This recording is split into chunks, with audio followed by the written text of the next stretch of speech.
Comprendre le chômage des jeunes en 2 minutes. Le Burundi, c'est ce petit pays d'environ 11 millions d'habitants. C'est aussi un pays très jeune, où presque 80% de sa population a moins de 35 ans. Les jeunes de 15 à 35 ans, eux, sont plus de 3 millions. Mais comment ces jeunes s'occupent-ils? C'est là où ça coince.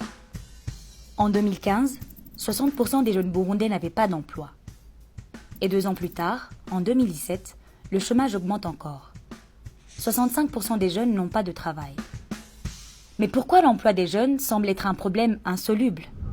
Voici quelques éléments de réponse.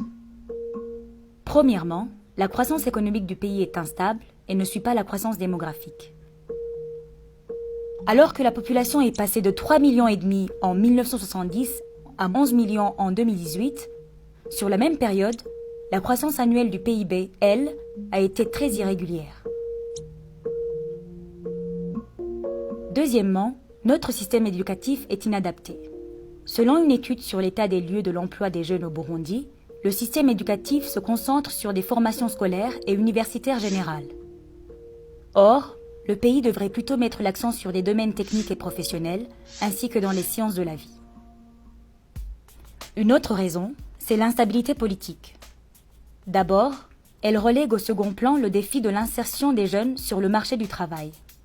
Ensuite, selon la même étude, les différentes sanctions prises contre le Burundi ne permettent pas la mise en œuvre de programmes pour la stimulation de l'emploi. Et pour couronner le tout, les employeurs sont trop exigeants. Lors des entretiens d'embauche, ils demandent aux jeunes une expérience qu'ils n'ont pas. Actuellement, 93% des jeunes qui arrivent sur le marché du travail mettront en moyenne 5 ans pour trouver un emploi. Selon les projections de l'Institut de statistique et d'études économiques du Burundi, la population pourrait doubler d'ici 2050. Et si rien ne change, entre 13 et 15 millions de jeunes seront au chômage, soit plus que la population actuelle du Burundi.